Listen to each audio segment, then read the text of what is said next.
काङ्ग्रेसलाई अलिकति झिँगासिँगाले केहीले टोक्यो पिठ्यौँमा भने पुच्छरले त त्यो झिँगो त दबाउनु पर्यो, फट्याक्क पार्दाखेरि कार भत्किने। जो हमसे टकराएगा वो चूर चूर हो जाएगा। त्यसो भए त 7 वर्ष अगाडि नै चूर चूर भइसक्नु पर्ने हो। क्यान्सर भइसकेको छ हाम्रो न्यायिक क्षेत्र। त्यसको उपचार कसरी खोज्न खोजिरहेछ भन्दा एउटा धामी बोलाएर दुबोको मुन्टा सुन्टा ल्याएर कुखुराको अन्डा ल्याएर यसो यसो पारेर अनि पेरिसवासी कस्तो हुन्छ भनेर एउटा परिकल्पना गरे। त्यो परिकल्पनाको महिला हुन् जसले सेनालाई ढुङ्गा हानेर गोली खाएर मरिन्। यो विश्वासको आधार हो जसलाई लिएर हामी अहिलेसम्म अगाडि बढिरहेका छौँ। SML Isuzu authorised distributor for Nepal National Motors. Comrade Pradeep Gewali लगायत पार्टीका नेता साथीहरू, युवा सङ्घका पदाधिकारी साथीहरू,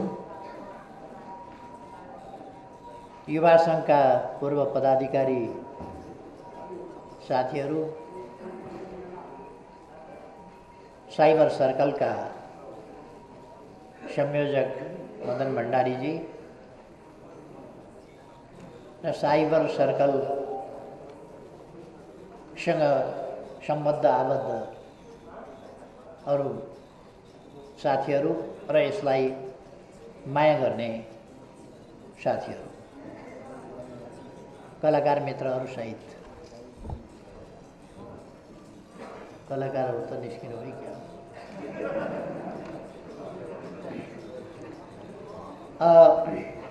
ठिक छ।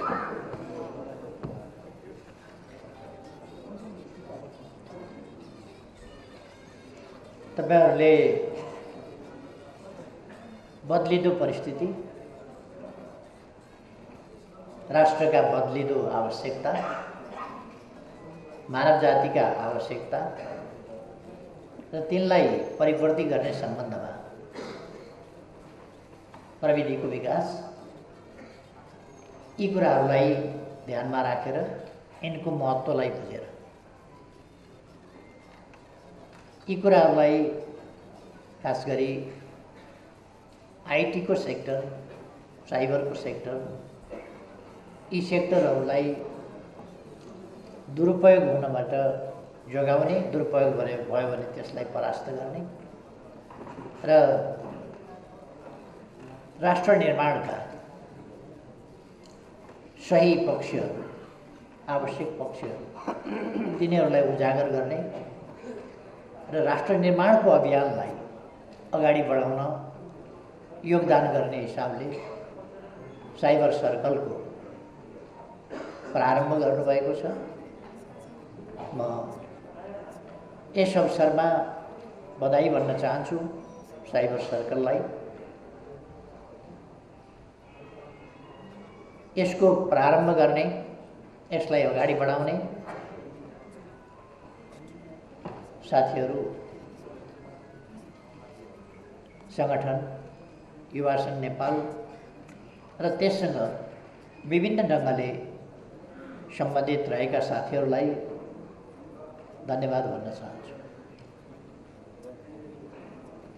तपाईहरूमाथि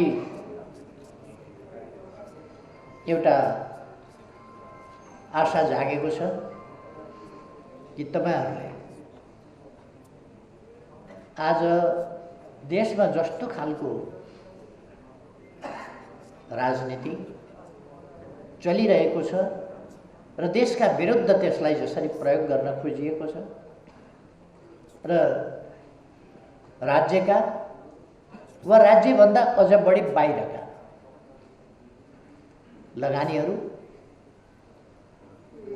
परोक्ष प्रत्यक्ष अनेक प्रकारका, खास गरी परोक्ष लगानीहरू, नदेखिने गरी बाह्य लगानी सञ्चारको क्षेत्रमा, यो डरलाग्दो कुरा छ।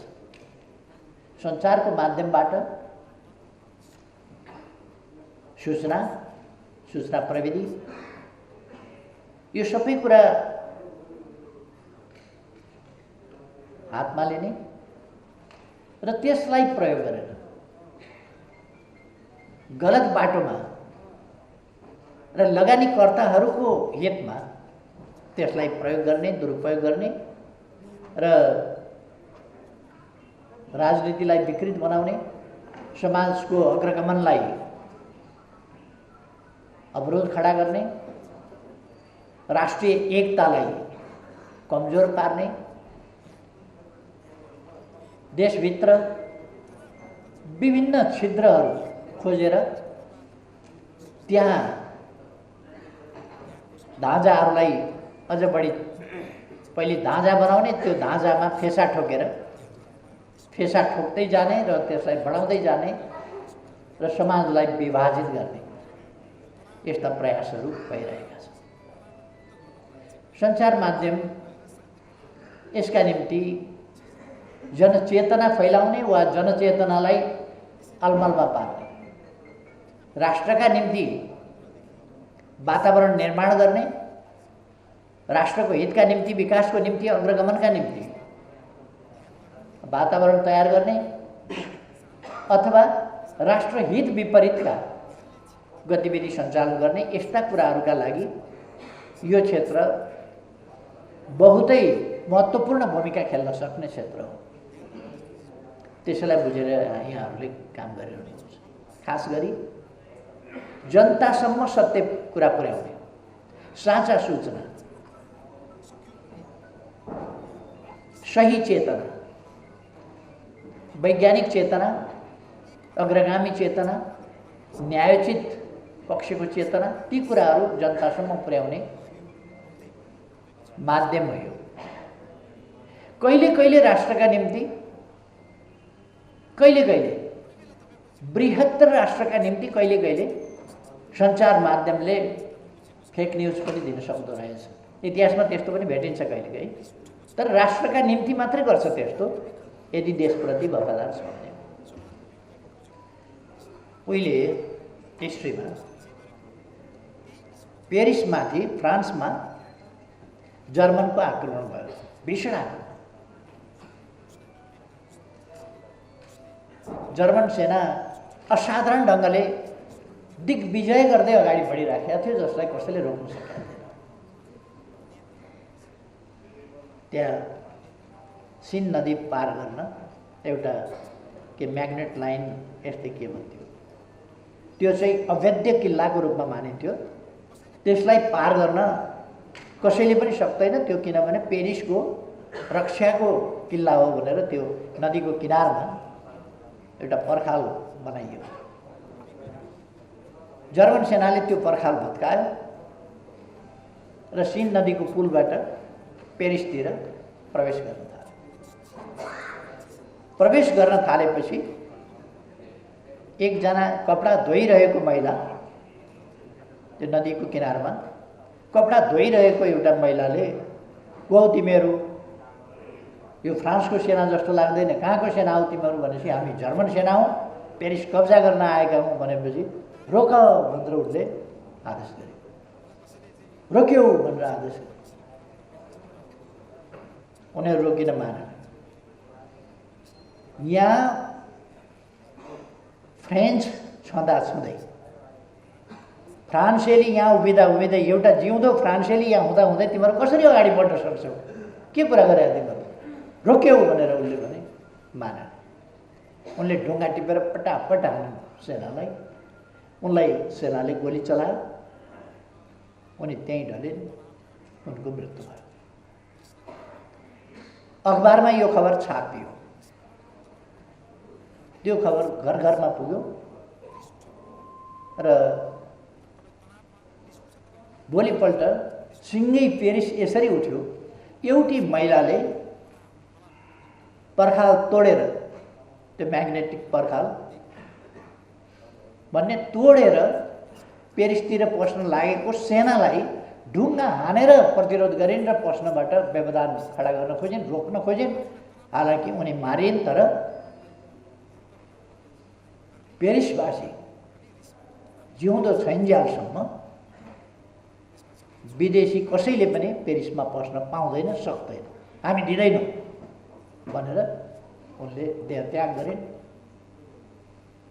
त्यस खबरले हरेक पेरिसवासी म जिउँदैछु कसरी विदेशी सेना मेरो देशमा पस्छ, म जिउँदा हुँदै हुँदै कसरी पस्छ, हरेकले बारदलीबाट ढुङ्गा हान्छ, छतबाट ढुङ्गा हान्छ, माथिबाट इँटा खसाउँछ, सेना लड्न पाएन। त्योभन्दा अगाडि पेरिसवासीले नै हायतमा खेलाए सेनालाई।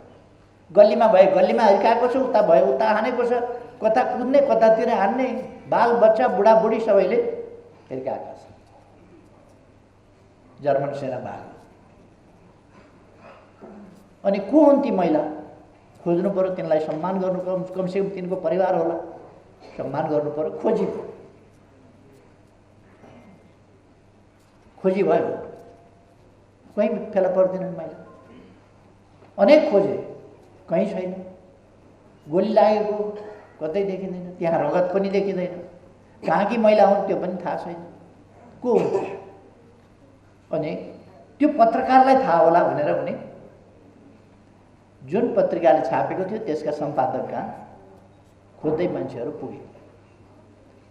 को महिला, कहाँकी महिला, कस्ती महिला, तिमीहरूले कहाँ देख्या हो, कहाँनिर लड्या हो भनेपछि यो त लडेको त मैले देखिनँ, तर मैले पेरिस जोगाउनका लागि पेरिसवासी कस्तो हुन्छ भनेर एउटा परिकल्पना गरेँ।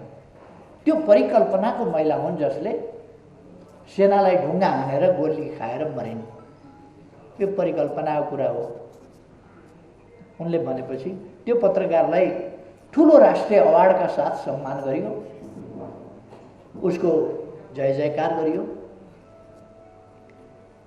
राष्ट्रका लागि, राष्ट्रिय सेन्टिमेन्ट, राष्ट्रिय सुरक्षा, राष्ट्रिय हित, राष्ट्रिय उन्नतिका लागि कहिले कहिले यस्ता सेन्टिमेन्टल कुरा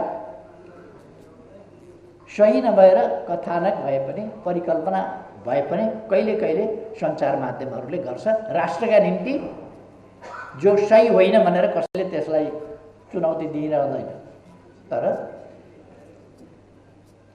राष्ट्रका विरुद्ध सञ्चार माध्यमको धर्म होइन। राष्ट्रका विरुद्ध, जनताका विरुद्ध, जनताका अधिकारका विरुद्ध, जनताले पाउने न्यायका विरुद्ध, जनताले पाउने विकास र समृद्धिका विरुद्ध, जनताले लडेर ल्याएका उपलब्धिहरूको रक्षाका विरुद्ध, ती उपलब्धिहरूलाई हराउने, कमजोर पार्ने हिसाबले सञ्चार माध्यमले वास्तवमा कहिल्यै पनि गलत अथवा आधारहीन त्यस्तो न्युजहरू दिनु हुँदैन। तर नेपालमा तपाईँ हामीले देखेका छौँ हाम्रा उपलब्धि, हाम्रा ठुला ठुला उपलब्धि, हामीले गरेका नेपालीपनका कामहरू, हामीले गर्न खोजेका विकासका प्रयासहरू, हामीले अगाडि सारेका विकासका नीतिहरू, राष्ट्रियता सम्बन्धी नीतिहरू, लोकतन्त्र सम्बन्धी नीतिहरू, विकास सम्बन्धी नीतिहरू, सामाजिक न्याय र समानता सम्बन्धी नीतिहरू, यी नीतिहरूलाई गलत ढङ्गले प्रस्तुत गर्ने, तिनको अपव्याख्या गर्ने, तिनको सम्बन्धमा भ्रम फिजाउने, यस प्रकारका काम कतिपय ठाउँबाट सञ्चार क्षेत्रको, सञ्चार माध्यमको, सञ्चार प्रविधिको दुरुपयोग गरेर हुने गरेको छ। मैले विश्वास लिएको छु आइटी सर्कलले, यो साइबर सर्कलले राष्ट्रिय हितको पक्षमा, राष्ट्रिय भावना जगाउने, राष्ट्रिय स्वाभिमान जगाउने, राष्ट्रिय हितको पक्षमा उभिने भावना जगाउने, राष्ट्र निर्माणको भावना जगाउने, राष्ट्रिय एकताको भावना जगाउने, विकासका निम्ति म लाग्नुपर्छ, खट्नुपर्छ भन्ने भावना जगाउने र राष्ट्रलाई अगाडि बढ्नका निम्ति, राष्ट्रमा सुव्यवस्था, शान्ति सुव्यवस्था स्थापना गर्नका लागि यसले महत्त्वपूर्ण योगदान पुर्याउनेछ मैले विश्वास लिएको छु। र यस विरुद्धका गतिविधिहरू जनतामा भ्रम फिजाउने यस्ता खालका गतिविधिहरूलाई यसले पराजित गर्नेछ भन्ने मैले विश्वास गरेको छु। हामी एउटा खास मोडमा छौँ। जनताले जित्ने कि जनविरोधीहरूले जित्ने भन्ने फेरि एउटा निर्णय हुनेवाला छ। कतिले ठानेका छन् अदालतको फैसलाबाट जनताका पक्षधर, देशका पक्षधर शक्तिहरूलाई पराजित गरियो, जनादेशबाट एउटा सरकार हटाइयो र जनशक्तिलाई हटाइयो। अब यो अन्तिम विजय हो भन्ने ठानेका छन् कतिपय। केही व्यक्तिहरूले बोल्दै हिँडेको तपाईँहरूले सुन्नुभएको होला। विभिन्न कुराहरू बोल्दै हिँडेका छन्। कसैले के बोल्छ, कसैले के बोल्छ।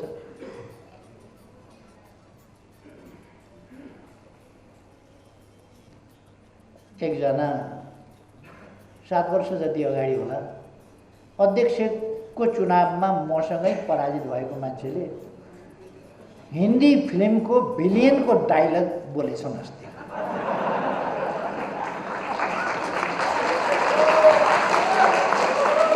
के भनेछन् भने जो हमसे टकराएगा वो चूर चूर हो जाएगा।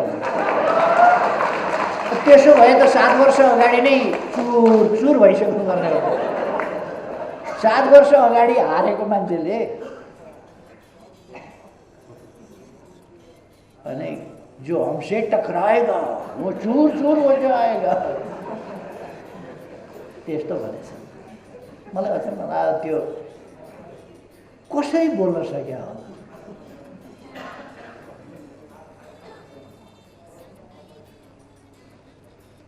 कतिपयका कुराहरू तपाईँहरूले सुन्नै भएको छ। अनेक प्रकारका झुट, भ्रम र भ्रमित पार्ने कोसिसका कुरा। यो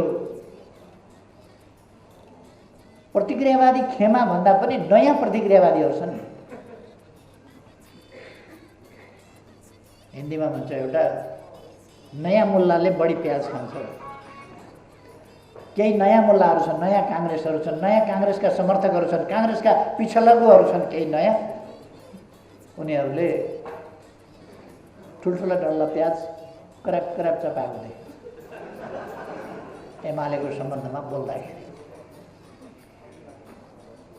यसमा हामीले धेरै केही भनिरहनु पर्ने छैन। यी 2-4 दिनका मेहमान अहिले काङ्ग्रेसको, मैले अघि एउटा इन्टरभ्यूलाई पनि भने, इन्टरभ्यू दिँदा यी काङ्ग्रेसको पुच्छर समातेर हिँडेर बडा फुर्ती लागिरहेका छ। पिठ्यौमा एउटा झिँगो बस्यो भने काङ्ग्रेसले पुच्छर यसो पारेर हल्लाइहाल्छ। यी कहाँ झट्किएर यिनलाई पर्खिएर पुच्छर छोडिदिएर बस्छ काङ्ग्रेस। काङ्ग्रेसलाई अलिकति झिँगासिँगाले केहीले टोक्यो पिठ्यौमा भने पुच्छरले त त्यो झिँगो त दबाउनु पर्यो। फट्याक्क पार्दाखेरि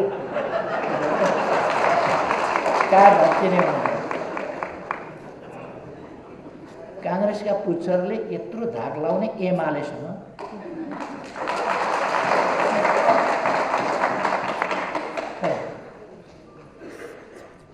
हामी एउटा नयाँ निर्णायक बिन्दुमा छौँ भन्ने गरेका छन् नि। एमाले एकतिर, अरू एकतिर।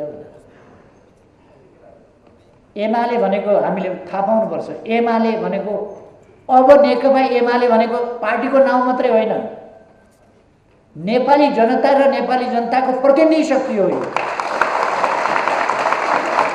एमाले एकतिर भनेको जनता एकतिर, अरू 5 दल 7 दल के जाति भनेको एकतिर। 5 दलीय गठबन्धन भनेको एकतिर। यिनीहरू के सरकारमा आए कस्तो हुँदो रहेछ। यिनीहरू के सरकारमा आए, 5 दल के सरकारमा आयो, जुन बाटोबाट आए। सर्वोच्च अदालतमा हालत हेर्नुहोस् त। सर्वोच्च अदालतको अहिले देशमा आन्दोलन छैन। सर्वोच्च अदालतको आन्दोलन देशमा आन्दोलन छैन, सर्वोच्च अदालतका आँगनमा छ। जनता छक्क परेर हेरिराखेको छ। वकिल साहबहरू कहिले कम्पु कराते खेल्नुहुन्छ, यो कम्पु कराते सबै के हो भन्दा यो 5 दलको कानुनी क्षेत्रको रिफ्लेक्सन, कानुनी क्षेत्रको रिफ्लेक्सन मात्रै हो। उहाँहरूले जे गर्नुभएको थियो त्यसको प्रकटीकरण मात्रै हो। अब बारमा तमासा हेर्नुहोस्, सर्वोच्च अदालतमा तमासा हेर्नुहोस्।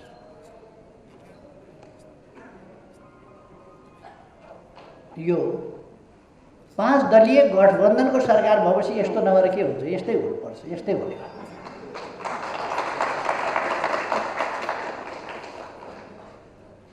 मैले अघि भर्खर एउटा अन्तर्वार्ता दिँदै पनि भनेको थिएँ कि क्यान्सर भइसकेको छ, न्यायिक क्षेत्रमा क्यान्सर भइसकेको छ। श्रीमान न्यायाधीशज्यूहरू भन्दै हुनुहुन्छ, बारले भन्दैछ, वरिष्ठ अधिवक्ताज्यूहरू भन्दै हुनुहुन्छ, कानुन व्यवसायीहरू भन्दै हुनुहुन्छ। जनता छक्क परेर हेरिरहेको छ। क्यान्सर भइसकेको छ हाम्रो न्यायिक क्षेत्र। त्यसको उपचार कसरी खोज्न खोजिँदैछ भन्दा एउटा धामी बोलाएर दुबोको मुन्टा सुन्टा ल्याएर कुखुराको अन्डा ल्याएर यसो यसो पारेर अनि दुनामा लगेर मर्साउँथ्यो।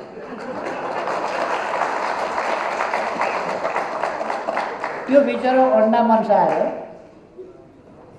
अन्डा पर लगेर राखेर क्यान्सर निको हुन्छ? अपरेसनको आवश्यकता छ, केमोको आवश्यकता छ। बिमार त्यो तहको छ। मैले भने एउटा लडाइँ छ। नेपाली जनता राष्ट्रियताको पक्षमा उभिँदै आएको र उभिने जनता, लोकतन्त्रका लागि लडेको, बलिदान दिएको जनता, सामाजिक न्याय र समानताका लागि लडिरहेको जनता,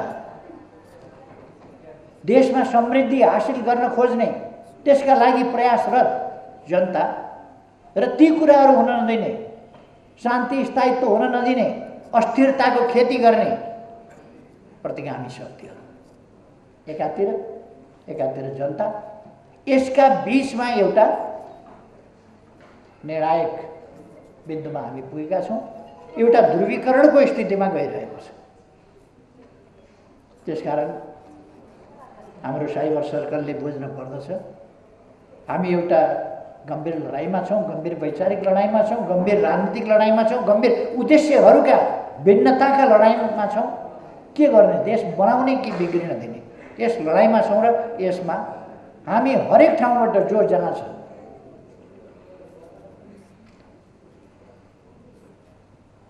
श्याम तरङ्गटले रचेको गीत जस्तै जो जहाँ छ त्यहाँबाट उठ, जो जहाँ छ त्यहाँबाट लड। बाजा बजाउन जान्नेहरू बाजा लिएर उठ, कलम समाउन जान्नेहरू कलम लिएर उठ, साथमा केही नहुनेहरू आवाज लिएर उठ।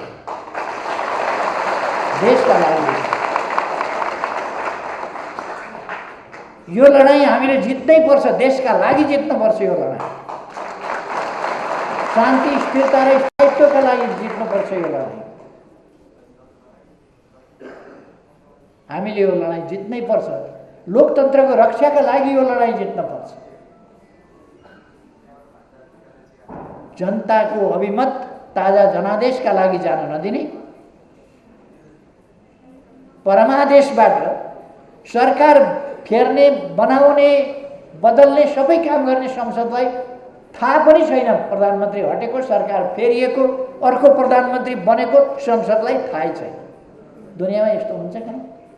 हाम्रो संविधानले कहीँ भन्छ त्यस्तो छैन। लडाइँ यति व्यापक रूप लिएछ, यसले प्रयोग गर्न नहुने अस्त्रहरू प्रयोग गरिए। लडाइँमा भन्ने गर्छन् नि, ब्रह्मास्त्र अन्तिममा प्रयोग गरिन्छ, किन त्यो प्रयोग गरिसकेपछि त्यो फिर्ता हुँदैन। एकपल्ट भन्दा बढी फेरि प्रयोग गर्न सकिँदैन। गलत ठाउँमा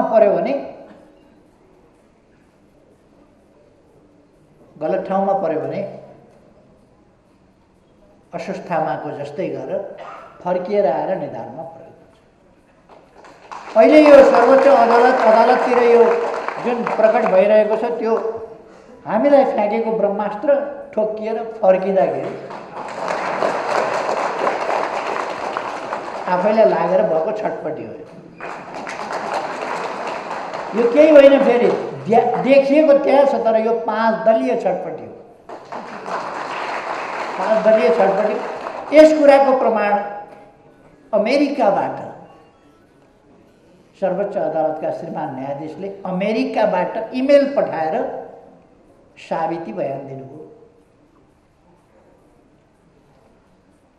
त्यहाँसम्म पुगेछ।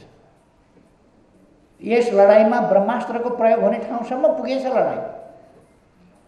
यो देशलाई अगाडि बढ्न नदिने, सकेदेखि धरारा यिनले गएर सकेदेखि धरारा ढाल्दै, तर जनता यहाँ जिउँदैछ। रानी पोखरी पुर्थे यिनले, तर जनता जिउँदैछ। यिनले सकेदेखि चुच्चे नक्सा च्यात्थे।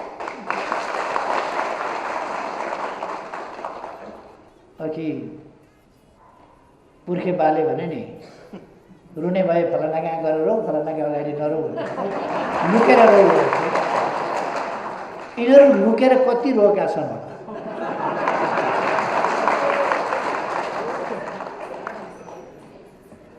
लुकेर यिनले धराराको फोटो भेट्टायो भने कसैले नदेख्ने गरी उत्तातिर गएर क्याप्छ।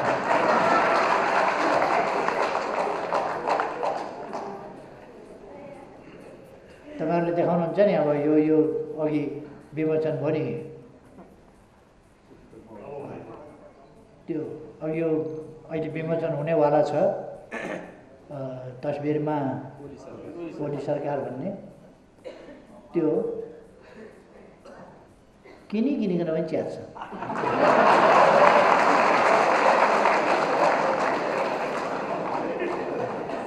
तर लुकी च्यात्छन्, किनभने यो देखाएर च्यात्ने हिम्मत उनीहरूसँग हुँदैन। तिनका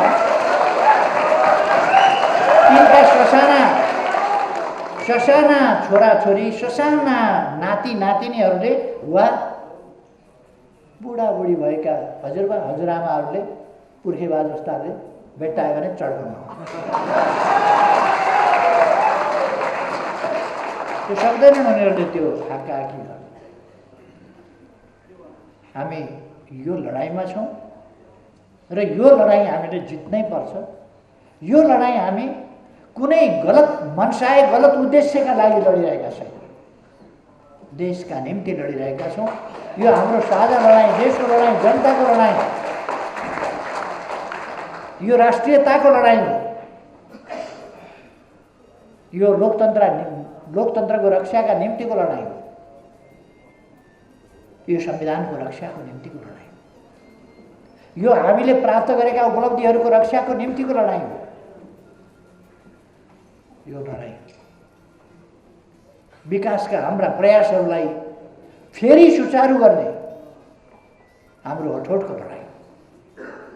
देश बर्बाद हुन नदिने र नेपालीलाई सधैँ खाडीकै मुलुकमा धाउनु पर्ने जीवन निर्वाह गर्न हाम्रा युवाहरू लाखौँ, 10औं लाखको सङ्ख्यामा, 40 लाखको सङ्ख्यामा खाडीका मुलुकहरूमा जानुपर्ने, अन्त गएर रोजगारीका अवसर लिएर 50 डिग्री सेल्सियसमा काम गरेर आउनुपर्ने स्थिति, यो अन्त्य गर्नका निम्तिको हाम्रो लडाइँ।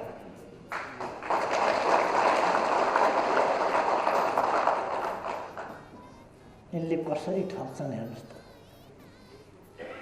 महान जनयुद्ध भनेर युवाहरूलाई कसरी ठगे। कति हजार युवा मरे, कति मारिए, कति घाइते भए, कति अङ्गभङ्ग भए, कतिका बालबालिका टुरा टुरी भए, कतिका आमा बुवाका काखहरू थिए। र युवाहरूलाई जोस्याए। भन्न नहुने राम्रो कुरा हो। छोराछोरी नाति नातिना दुईटै छोरीका नातिनी दुईटै छोरीका छोरीहरू बेलायत पढ्छन्। खुसीको कुरा हो, एकदम खुसीको कुरा हो। दुईटै छोरीका भरतपुरकी छोरीका पनि पढ्छन्, यताकी छोरीका पनि पढ्छन्, बेलायत पढ्छन्। नातिनीहरूले राम्रो शिक्षा पाएका छन्, खुसी लाग्छ। तिनको सुखमय जिन्दगी बनोस्। तर सुखमय जिन्दगी तिनको मात्रै नबनोस् न, अरूको पनि बनोस्। अरूका छोराछोरीलाई उल्ट्याएर हुन दिने, अरूका छोराछोरीलाई बर्बाद गरिदिने, अरूका नाति नातिनीहरूलाई बर्बाद गरिदिने, उल्क्याएर देशलाई द्वन्द्वमा फसाइदिने तपाईँ हामी सम्झौँ त? एउटा जातको बाहुल्यता भएको गाउँबाट अर्को जातको बाहुल्यता भएको गाउँमा जान नसक्ने, ओल्लो गाउँ पल्लो गाउँ जान नसकिने अवस्था सुरु भइसकेको छ नेपाल। त्यो अवस्था भइसक्यो। एउटा जात बसेको गाउँबाट अर्को जात बसेको गाउँमा जान नसकिने अवस्था। चुनावभन्दा अगाडि हामीलाई तराई निषेध गरिएको थियो। कहाँ पुगेको थियो देश? कहाँ पुगेको थियो? त्यस प्रकारको घृणाभाव, घृणा फैलाउने काम अहिले पनि नेपाली जनताका बीचमा परस्परमा घृणा फैलाउने काम भइरहेको छ, गर्न खोजिरहेका छन्। हामी सजग हुनुपर्छ। हामीले साम्प्रदायिक विद्वेष होइन, सामाजिक सद्भाव कायम गर्नुपर्दछ। सामाजिक सद्भाव मार्फत राष्ट्रिय एकता कायम गर्नुपर्छ। हामी त्यता हाम्रो साइबर सर्कलले राष्ट्रिय एकताका निम्ति, सामाजिक सद्भावका निम्ति, त्यसका निम्ति काम गर्छ। अन्धविश्वासका विरुद्ध सही वैज्ञानिक तथ्ययुक्त आधारभूत कुराहरू बताउनका निम्ति जनतामा जान्छ। आफ्ना ज्ञानलाई, सिपलाई त्यसका निम्ति प्रयोग गर्छ। मैले अब धेरै समय नलिएको, यो एउटा वर्ग सङ्घर्षको एउटा खास चरणमा आइपुगेका छौँ। हामीले पार्टी मिलाएर के गरेर बहुमत पुर्याउन खोज्यौँ, पुर्यायौँ पनि, तर केही मान्छेहरूलाई त्यो कुरा पछ्यो। अब पार्टी मिलाएर एकीकरण गरेर होइन, सम्पूर्ण पार्टीहरूभित्र रहेका देशभक्तहरू, सम्पूर्ण पार्टीभित्र रहेका लोकतन्त्रका लागि लडेका र लड्न चाहनेहरू, लोकतन्त्रको पक्षमा भएकाहरू, सम्पूर्ण पार्टीहरूभित्र रहेका सामाजिक सद्भाव,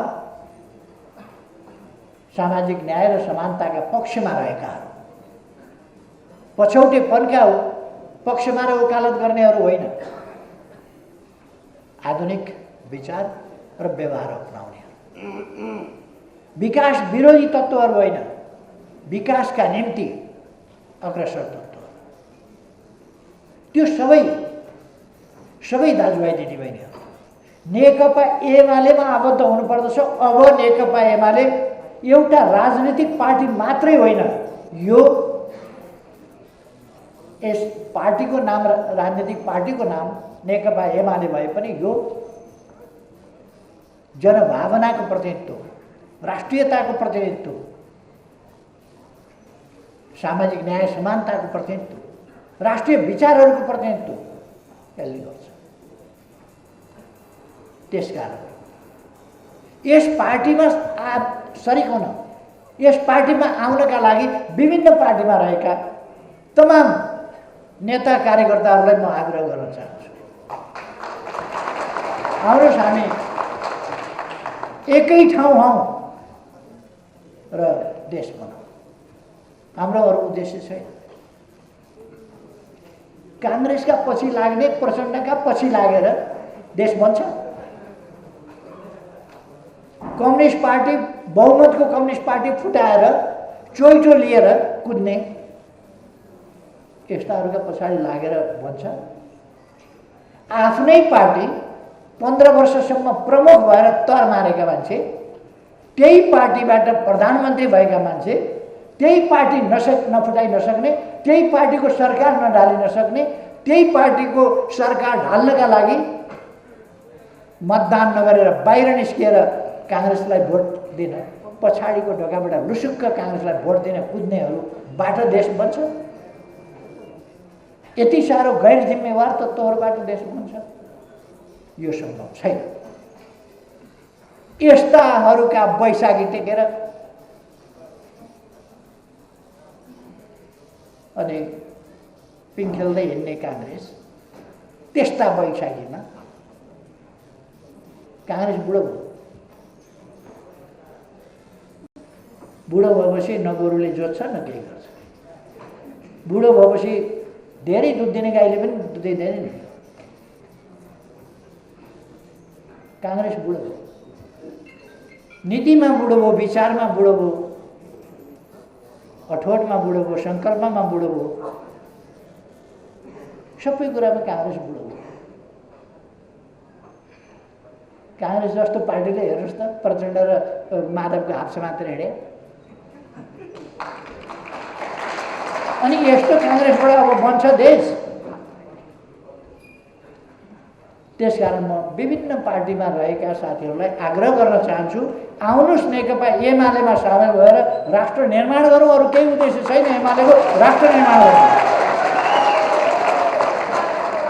एउटा कुरा म स्पष्ट पार्न चाहन्छु, अब नेकपा एमाले एकता एकीकरण गर्नुपर्ने पार्टी नेपालमा कुनै बाँकी रहेन। त्यसकारण नो एकता नो एकीकरण छैन। आउनुहोस् जो साथीहरू हुनुहुन्छ एमालेमा मिलेर काम गरौँ। एकता एकीकरणका वार्ता यस्तो वार्ता को समाधान नेपाल संसद एकीकरण माधव नेपालले अल्मल्याएर झुक्क्याएर लगेका साथीहरू निन्द्राबाट बेउजिनुहोस् र फर्किनुहोस्। प्रचण्डले कम्युनिस्टका नाउँमा प्रचण्डको सबै चटक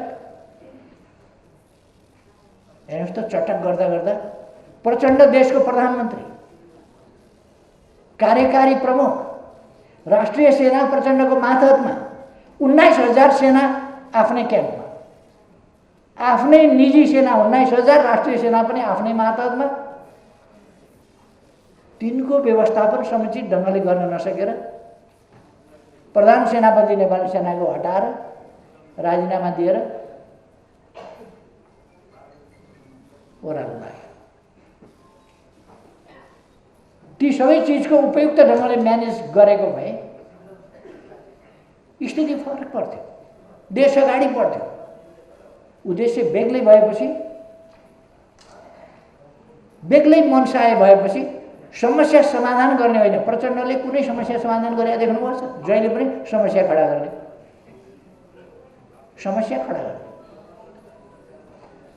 हामीलाई बिगार्न खोजेको थियो, नबिग्रिने देखेपछि टप कहाँ बिग्रिन्छ। अब काङ्ग्रेसलाई समातेको छ। काङ्ग्रेस, म चेतावनी दिन चाहन्छु, काङ्ग्रेस होसियार। प्रचण्डले भ्याइदिन्छन्। हामीलाई भ्याउन खोजेको थियो प्रचण्डले। त्यसकारण हामी एउटा उद्देश्य बोकेर हिँडेका छौँ। त्यस उद्देश्यका लागि सबै क्षेत्रबाट हाम्रा प्रयासहरू अगाडि बढ्छ। साइबर सर्कल आफ्ना ठाउँबाट आफ्ना प्रयासहरू, यी उद्देश्य, यी विचारहरूलाई बुझेर अगाडि बढोस्। हामी त्यही आग्रह गर्दछौँ, म त्यही आग्रह गर्दछु। मैले विश्वास दिएको छु साइबर सेना, पहिले साइबर सेना भनिन्थ्यो, अहिले साइबर सर्कल भन्नुभएको छ तपाईँहरूले। यो नाम झन् राम्रो छ। साइबर सर्कल सफल हुनेछ भन्ने मैले विश्वास दिएको छु। सफल होस्, शुभकामना भन्न चाहन्छु। अब पर्सि महाधिवेशन छ। सबै भाइ बहिनीहरू यो सर्कल नै मोबिलाइज हुनेछ। मोबिलाइजेसनको